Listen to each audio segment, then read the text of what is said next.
우리 하나님 말씀 같이 보실까요? 고린도전서 12장 12절에서 27절 말씀 한 목소리 같이 봉독하겠습니다. 시작.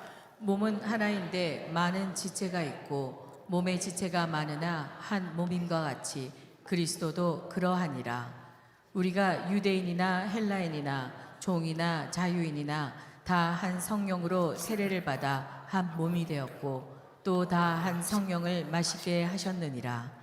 몸은 한 지체뿐만 아니요 여럿이니 만일 발이 이르되 나는 손이 아니니 몸에 붙지 아니하였다 할지라도 이로써 몸에 붙지 아니한 것이 아니요 또 귀가 이르되 나는 눈이 아니니 몸에 붙지 아니하였다 할지라도 이로써 몸에 붙지 아니한 것이 아니니 만일 온 몸이 눈이면 듣는 곳은 어디며 온 몸이 듣는 곳이면 냄새 맡는 곳은 어디냐.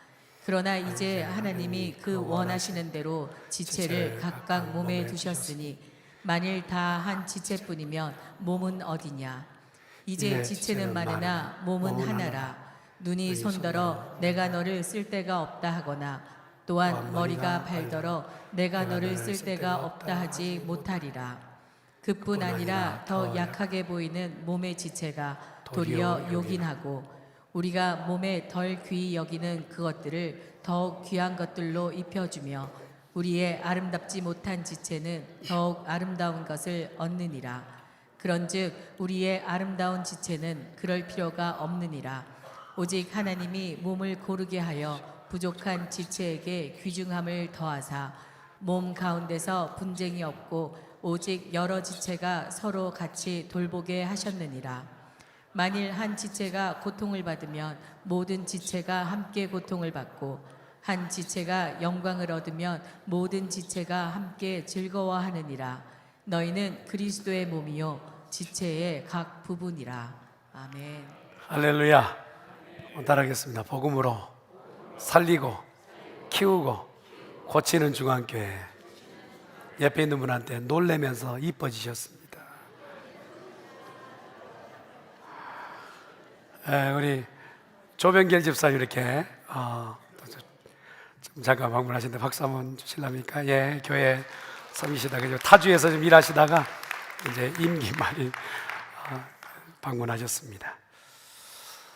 성경의 교회에 대한 소속된 사람들에 대한 칭호를 들어보면 보통 서로 친구, 동업자, 또 이렇게 친목 단체 가운데서 주로 사용하는 어떤 그런 용어를 사용하지 않는데 독특합니다. 의리라고 하는 의리로 뭉쳐져 있는 결사단체도 아닌 것 같고, 그런다고 해서 공상단처럼 동무하면서 부르는 그런 공동체도 아니죠. 돈 갖다 바쳐 절대 복종하는 무서운 어떤 그런 단체도 아닌 것 같고, 교회는 멤버들을 무엇라고 부르는가? 오늘 성경엔 그렇게 기록되어 있죠. 지체다. 근데 이 지체라는 의미는요, 한 몸이란 뜻이거든요. 이 한 몸이란 뜻은 우리가 부모와 자식 간에도 이 단어를 안 써요. 그리고 형제와 형제지간에도 한 몸이란 단어를 안 씁니다. 다만 우리가 둘이 한 몸이 될지다 라고 하는 결혼 관계에 형성될 때, 그때에 바로 두 부부가 하나 되는 것을 한 몸이다 라고 호칭을 하죠. 왜 이 말을 교회의 공동체에다가 사용을 했을까? 그리고 우리를 어떤 관점으로 교회 생활하고 어떻게 하나님의 교회를 이루어가기를 원하고 계실까? 좀 더 깊이 생각해 보면 부부지간보다, 부부지간은 그렇죠, 육체적으로 정신적으로 한 몸이 된다, 그런 개념이죠. 그런데 그보다 더 포괄적이고 더 광대한 범위를 범주를 얘기하는 것은, 보통 부부지간에는 이렇게 수명이 다하게 되면 그 관계가 해산이 되잖아요. 여러분, 부부지간에 지금 아무리 이렇게 서로 돈독하게 계신다 할지라도 이렇게 시간이 다 끝이 나고 운명하게 되면 천국에 가서는 서로 부부지간이 아니라는 사실이에요. 아무리 이렇게 정겹게 살아도 안타까우신 분들이 몇 분이 계신 것 같은데, 이제 천국 가면 남편도 아내도 그렇게 서로 불려지지 않는다. 그런데 오늘 보여진 성도라는 개념, 이 성도에게 지체다, 한 몸이다 라는 개념은 이 땅의 모든 삶이 끝이 난다 할지라도 영원에 들어가서도 불려지는 이름이라는 거예요. 이 땅에서도 그렇게 불려지지만 저 영원한 세계에 가서도 불려지는 한 몸이다 라고 하는 이 얘기죠.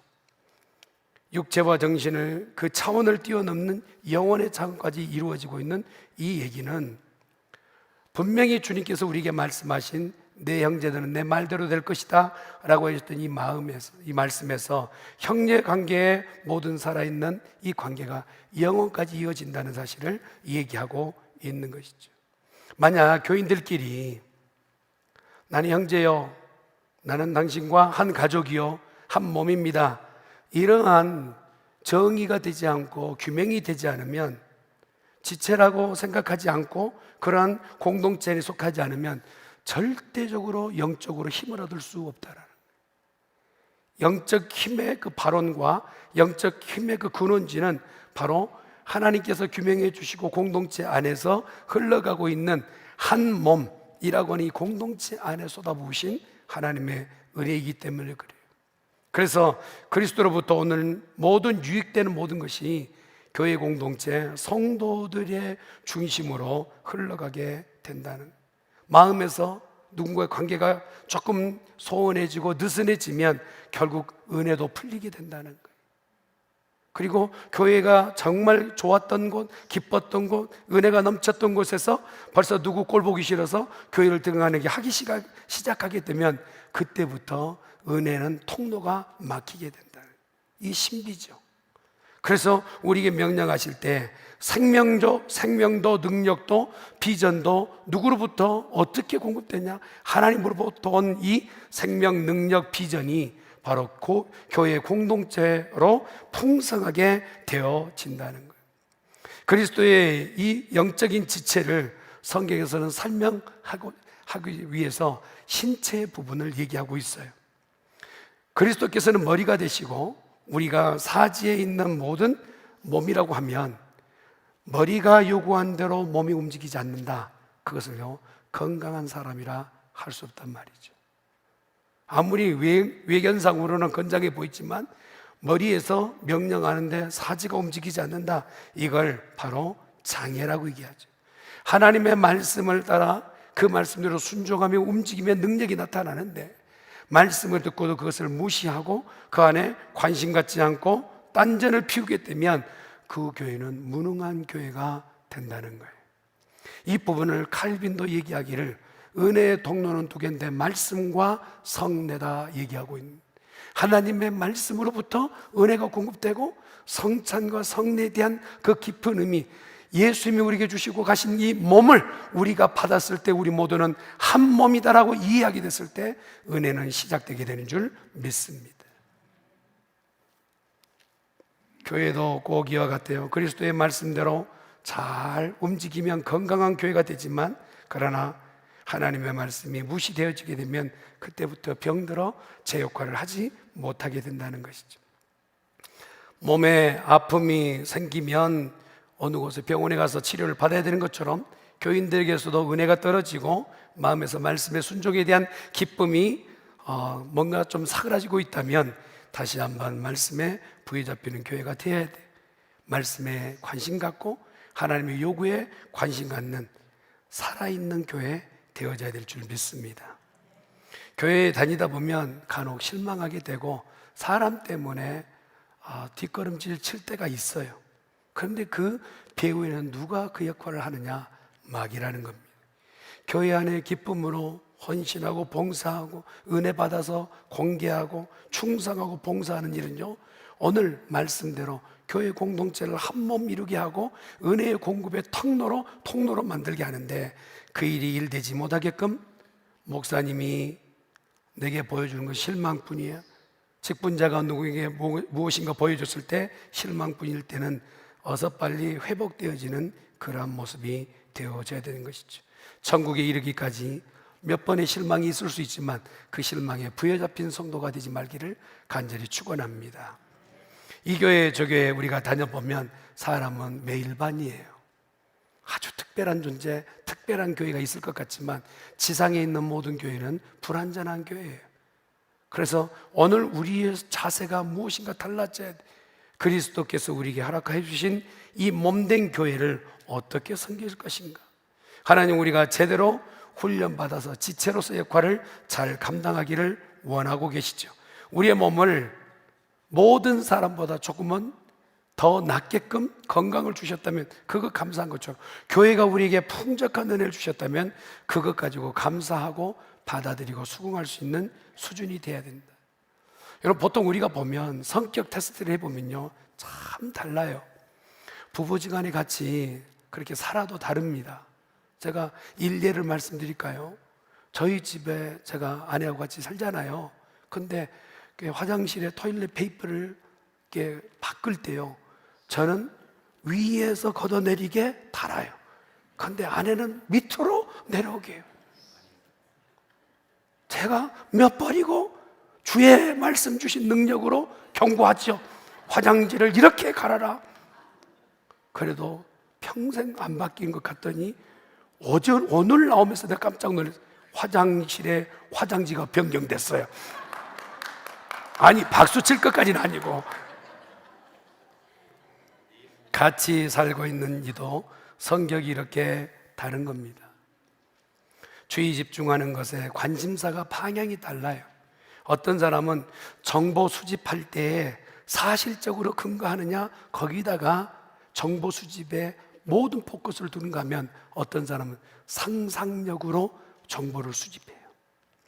어떤 사람은요, 경험이 중심이 돼서 목사님 이거 해보니까 이렇게 됩니다.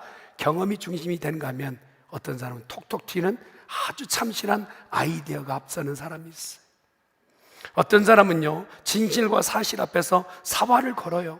그런데 어떤 사람은요, 관계 중심이에요. 아이고, 그래도 우리가 남이가 하는 거예요. 어떤 사람은요, 규칙과 습관 앞에서는 절대 옴짝달싹하지 않아요. 그런데 어떤 사람이 융통성으로 인생을 사는 사람이에요. 이런 다양한 성격과 성향을 가지고 있는 사람이 한 교회에 모여 앉아 있어요. 그러니 당신은 나와 다르니 당신은 틀립니다 말할 수 있겠냔 말이에요. 도저히 당신하고 같이 못하겠습니다. 어떻게 쉽게 그렇게 말할 수 있겠냐. 외향적인 성향이 있는가 하면 또 어떤 사람은요, 내성적인 사람이 있어요. 자기 생각을 오래 담지 못한 사람이 있어요. 그냥 말로 해야 되는 사람이 있죠. 네, 감사합니다. 여러분, 예수님의 제자들 가운데서는 일례로 말하자면 베드로 같은 사람이잖아요. 생각을 오래 담아두지 못해요. 그래서 말을 막 뱉는 겁니다. 그래서 말을 많이 뱉으면 정말 쓸모있는 말이 많은 것 같아 보이지만 그렇지 않은 경우도 많더라. 내성적인 사람은요, 오래 참아야 말이 나오는데 그 말이 모두가 쓸데없는 말이냐? 아니요, 오히려 그 말이 오래 가기도 하고 깊이 박히기도 해요. 그러니 성향적으로 각기 다르다고 해서 그 사람을 멀리하거나 괄시하거나 벽을 두거나 장벽을 둘 수는 없다는. 논리와 규칙을 좋아하는 사람이 있는가 하면 그래도 그냥 엉성하게라도 가는 융통성이 지배되는 사람, 이런 각양의 모습으로 처해 있는 것이 우리 교회의 모습입니다. 사순절 기간 동안 우리가 지날 때 우리는 누구인가 라는 부분을 보았을 때 그리스도께서 그리스도의 몸이라고 말씀하시고 우리가 한 몸이라고 하신 것에 관심 가질 필요가 있어요.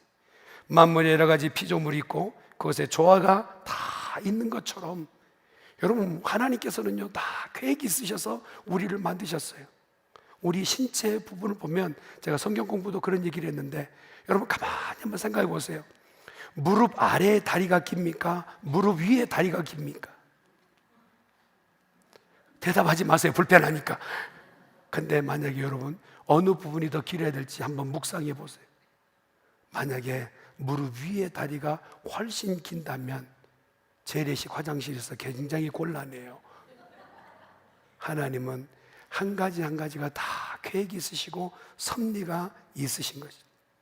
그걸 안다면 이제 사람들에 대한 이해도가 훨씬 넓어지게 됩니다. 저 사람이 나와 좀 다르지만 다른 것 때문에 틀리지 않다는 그 마음이 있어야 교회는 하나 되는 것이죠. 저는 우리 중앙교회가 하나 되는 교회 되기를 예수님이 축원합니다. 똑같은 색깔로 그림을 그리면 누구도 그것을 작품이라고 말하지 않아요. 각양의 색깔이 뿌려진 듯하고 흩뿌려진 것 같아 보이는 그것이 바로 작품이 되어지는 것처럼 서로 다름에 있어서 우리 가운데 하나님은 그것을 작품으로 만들어 내시는 것이지. 특별히 우리가 감사해야 될 것은 이렇듯 각양이 다 다르지만 그럼에도 불구하고 우리가 감사할 것은 우리의 주인은 예수 그리스도세요.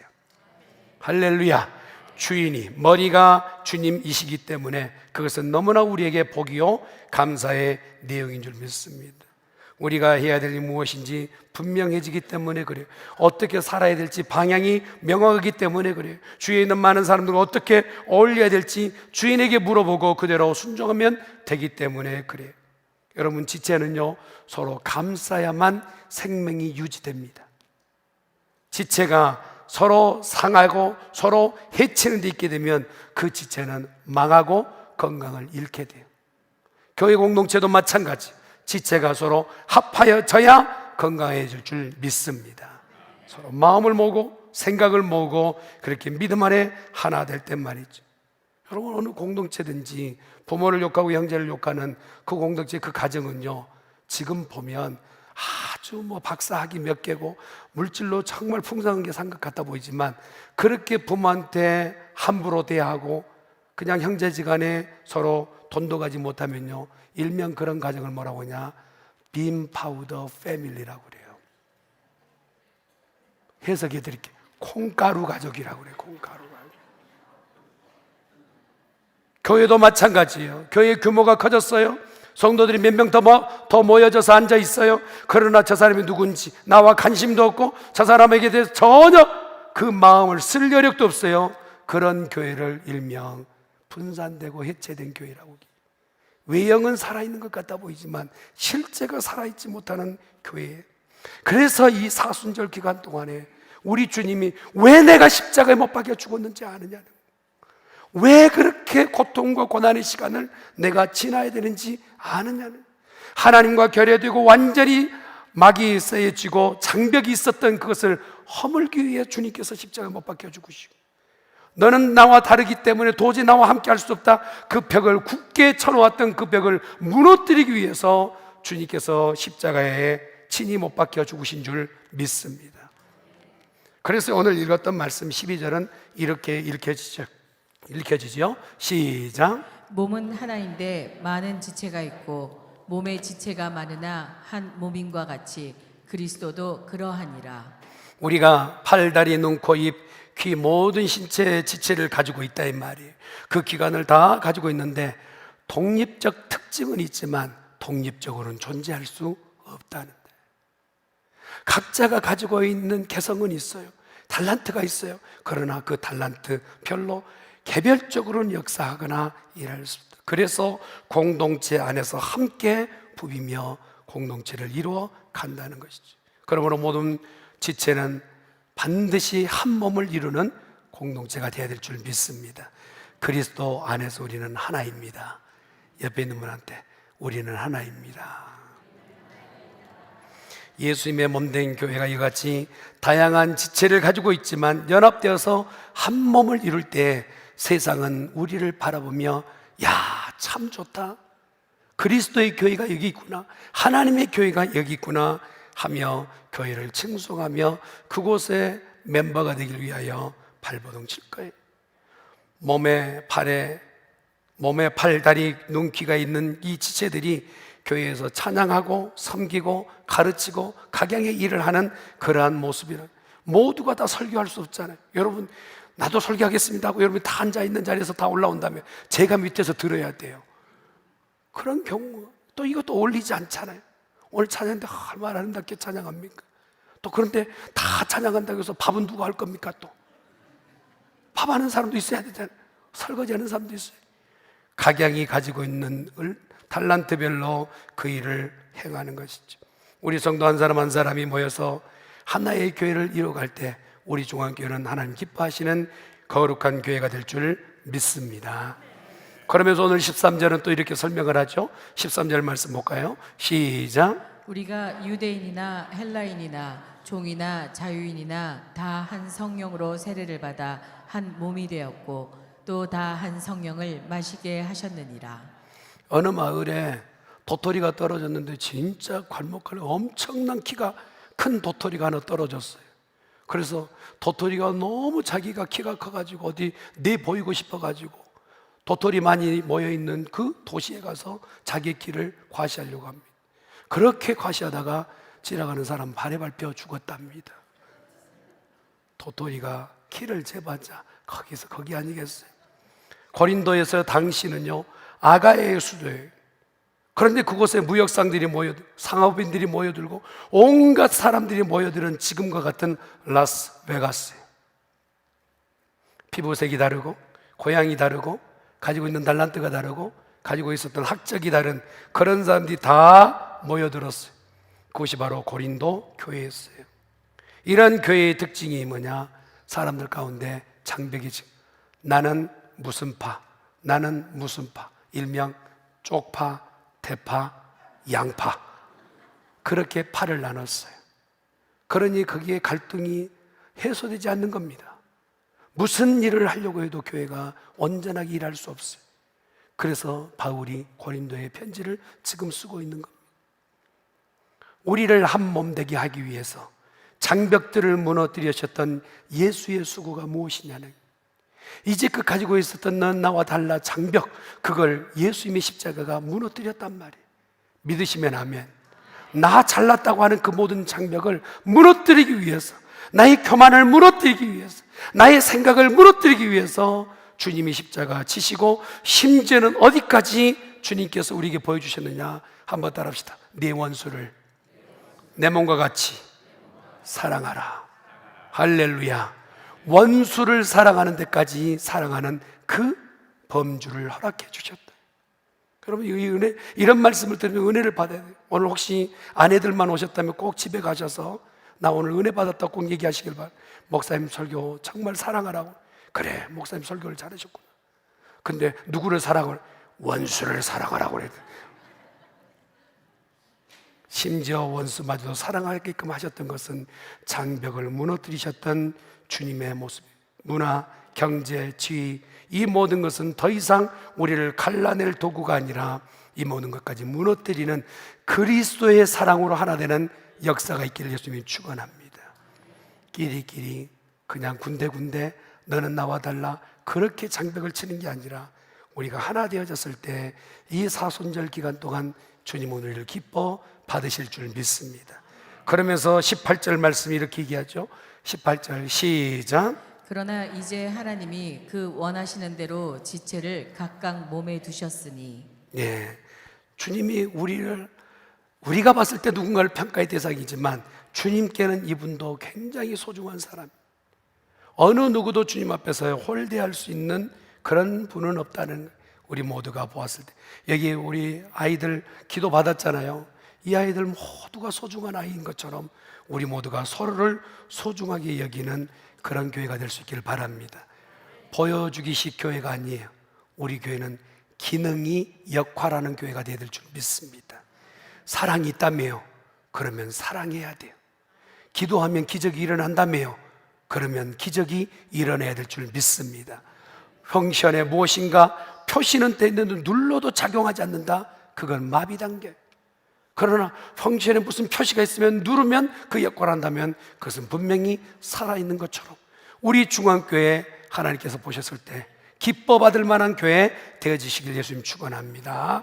그래서 21절이 이렇게 얘기하죠. 21절 시작. 눈이 손들어 내가 너를 쓸 데가 없다 하거나 또한 머리가 발더러 내가 너를 쓸 데가 없다 하지 못하리라. 절대 그런 말을 하지 마라. 모두가 다 쓸모 있으니까 여기 앉아 있어요. 믿으시면 아멘. 그렇잖아요. 그러면서 22절은 그러기에 작은 것, 약한 것도 요긴하게 쓰임받는다 말씀하세요.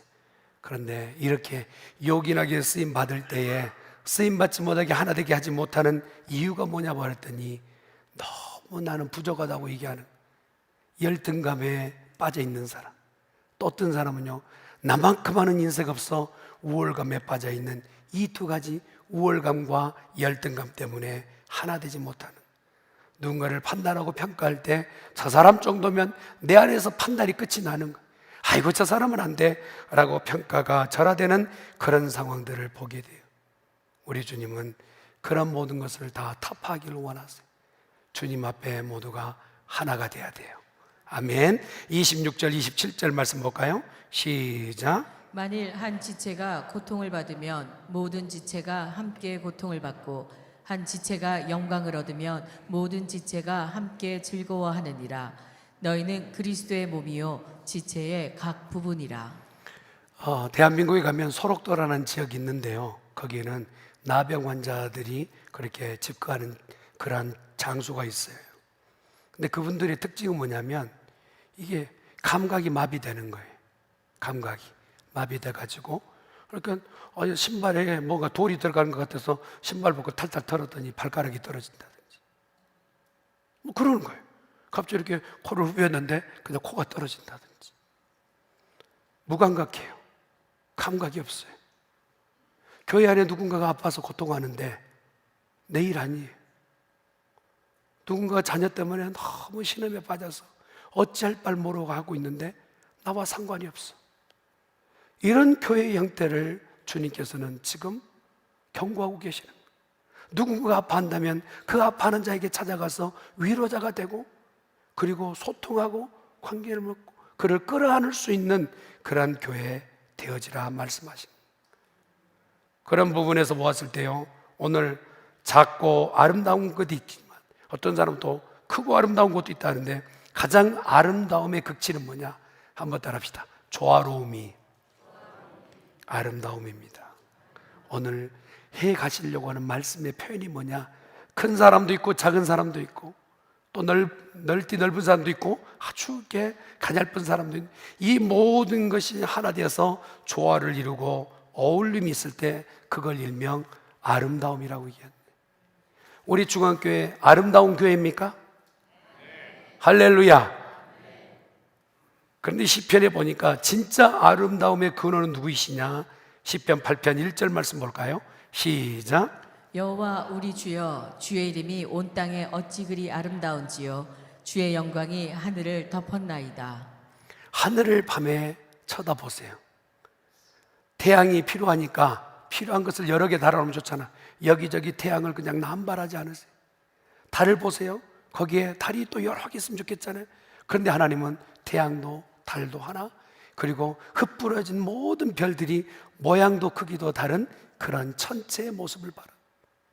모든 것이 다르지만 모든 것이 어울리지게 만들어 놓으신 그분 하나님은 아름다우십니다. 아름다우세요. 여러분, 그 아름다움을 노래하고 다윗이 영성 깊게 얘기하는 거예요. 다 다르지만 어떻게 이렇게 조화롭게 어울리게 하나님 운행하시고 계시는지. 그러면서 찬송가 144장에도 이렇게 불러요. 아름답다 예수여 나의 좋은 친구, 예수 공로한이면 영원 형벌받네. 시작이 아름답다 예수여. 예수님이 땅 가운데 오셔서 하시니 뭐는 이방인이든지 유대인이든지 헬라인이든지 남노한자이든지 다 그것에 대해서 장벽을 허물고 모두가 하나 되는 문을 여셨으니 그는 아름다움인 줄 믿습니다. 있고 번창한 자를 더 그 사람을 생각하고 빈약하고 벌품없는 사람을 그냥 도외시하는 주님이 아니라 모두가 하나 되게끔 하는 공동체로 불러내신 우리 주님, 그분이 바로 아름다움이신 줄 믿습니다. 그러면서요, 찬송가 89장에도 이렇게 얘기해요. 샤론의 꽃 예수 나의 마음에 거룩하게 아름답게 피소서.